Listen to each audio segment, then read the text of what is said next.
Welcome to this video lecture. We are continuing our Smart Systems course. In this particular module, we're trying to establish a communication and a flow of data between Python and ultimately Simulink. And in this video, we're going to try and generate MATLAB code in ChatGPT that can help us pull data that ultimately originates with a Python script and process that in MATLAB. In the last video lecture, we created code to basically do this. We have a Python script that generates random set point data, and that will be replaced ultimately in a couple of modules with optimally generated set point data. But we've established the ability to generate data, push that into a CSV file, one line at a time. After each successful push of data into our CSV database, we also generate this flag file. And what this flag file does is it tells our Python script to stop running, and it should also tell a MATLAB script to run at that point. So this video, we're going to talk about how do we get MATLAB to read in this data. We're going to skip the Simulink part for now and fill that in later. Basically, we just want to establish the communication between Python and MATLAB right now.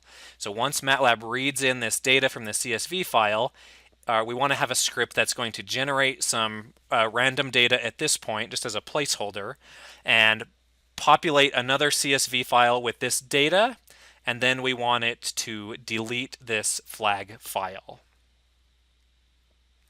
So what we should see is that there's this back and forth exchange using this flag file as a signal.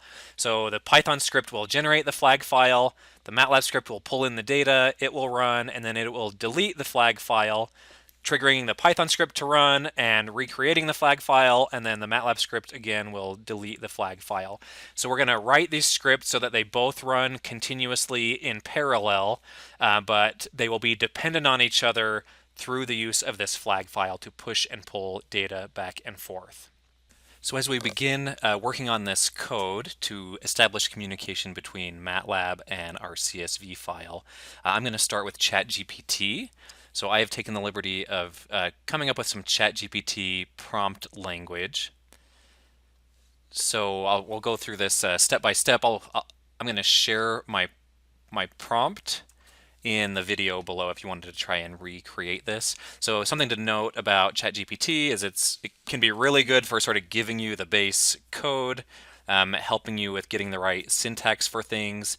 You may enter the same prompt at different times and get different code, and so that is something to be aware of.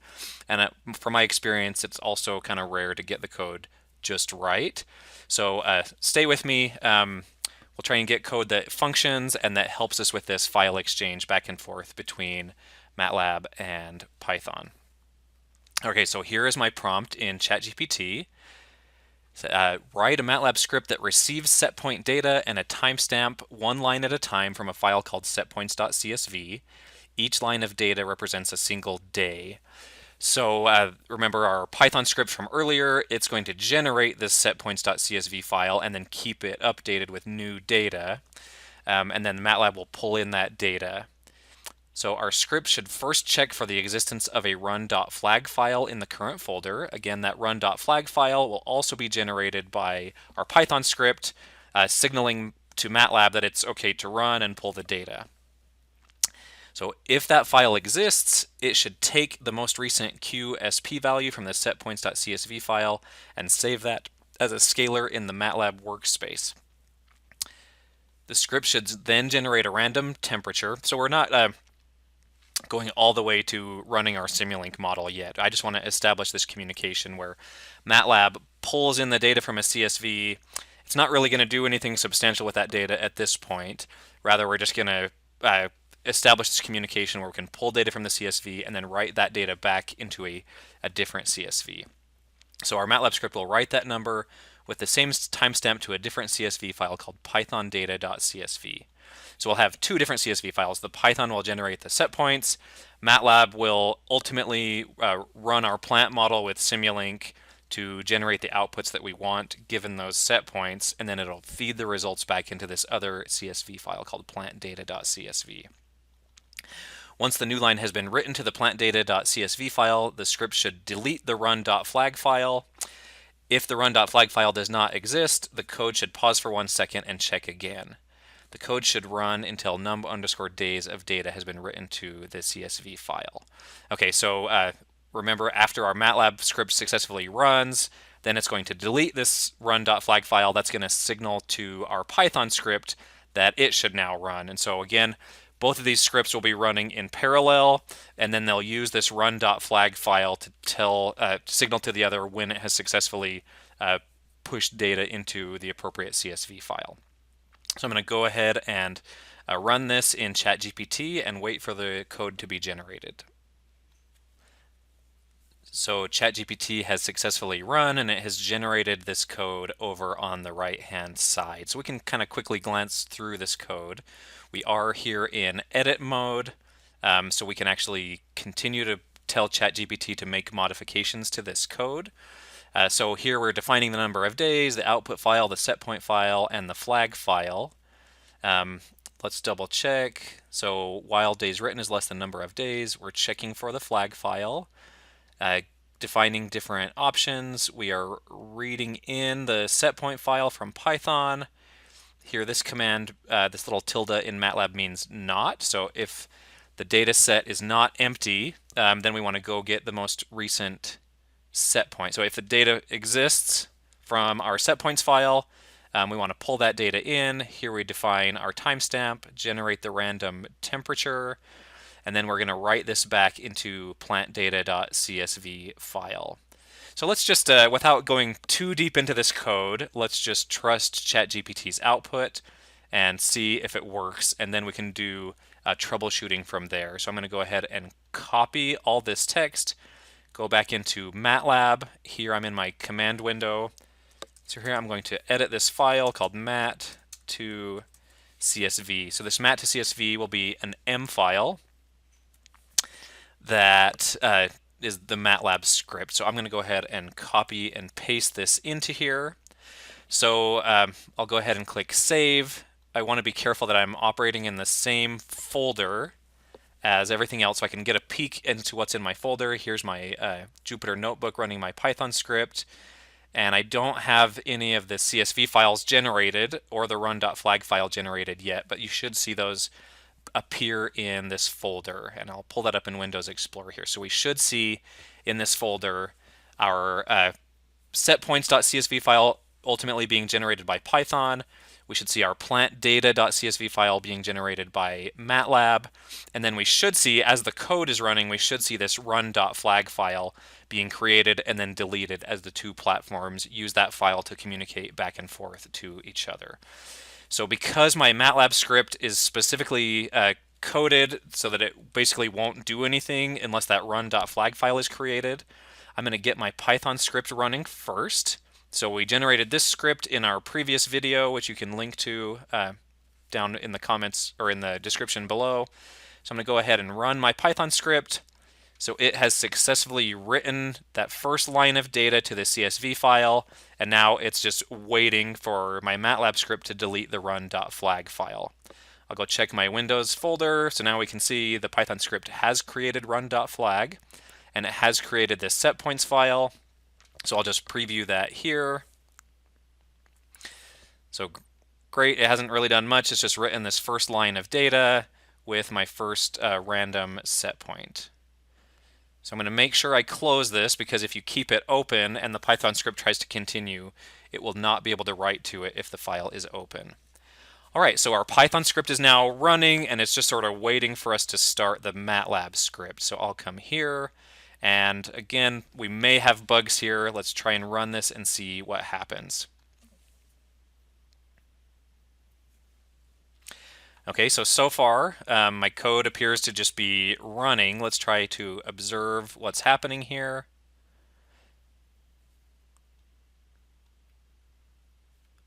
Okay, and so this may have already run and done everything that I needed it to do. Let's just double check. So this should have populated, I believe, 10 data points. Okay, so that's great. It looks like this has successfully populated these 10 data points.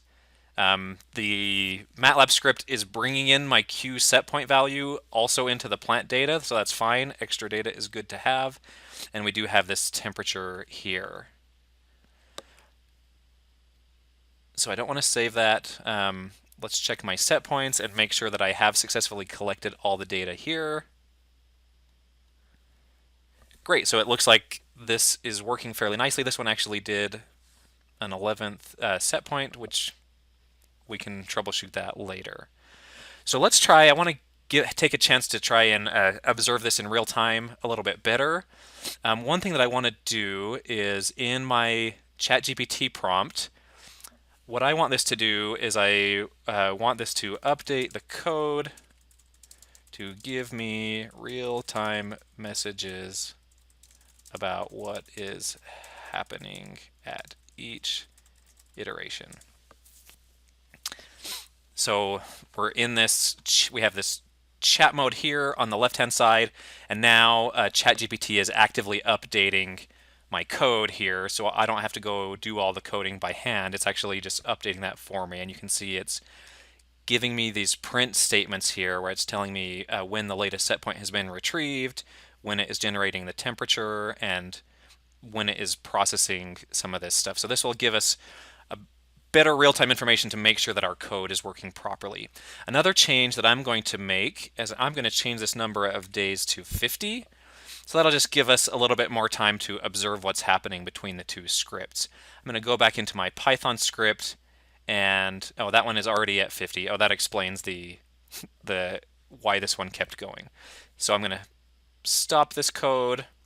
Before I restart, I want to start everything from scratch. So I'm going to delete these different files, my run.flag, and then my CSV file. So we're sort of starting from scratch here. So I'll go back to my Python script, get it running.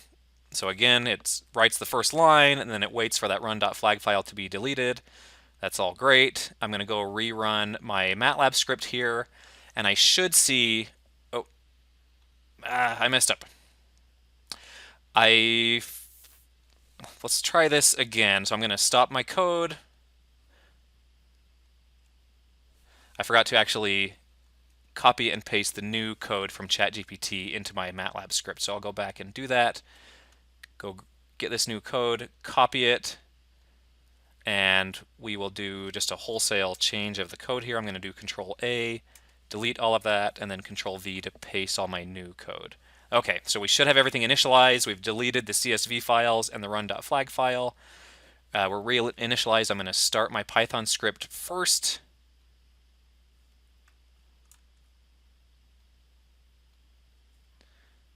Okay, so Python script is going, and now let's try and with this new MATLAB script, which is now coded to run for 50 days rather than 10, and it should be giving me these messages about what's happening.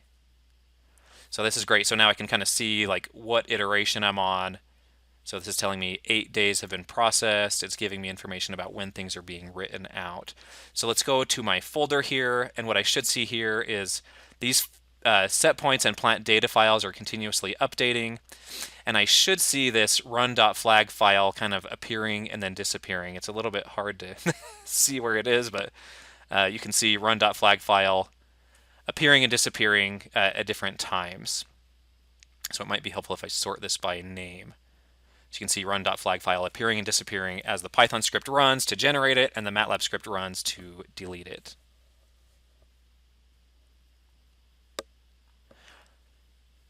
Looks like we're still going here, and I should be able to, okay, my MATLAB script is now completed, and so I hopefully am now successfully passing this data back and forth and getting these two programs to talk to each other, using these CSV files as my database, and using this flag file to help with communication between the two. So it does look like I have successfully written all 50 days of data into my PlantData.csv file. So now we have successfully created this communication protocol between Python and MATLAB. So I'm not going to create a video for this, but another step that we would need to take would be to replace in our MATLAB script, if we want to actually get Python talking to Simulink, we would need to go in here and instead of just generating random temperature data, here we'd want to insert a simulate command so that MATLAB will actually run our Simulink model based on this Q set point that it's getting, and then wait for Simulink to run and pull that data into our CSV. So this video is just covering how to get Python and MATLAB communicating with each other via the CSV files and also the run.flag file. Thank you very much.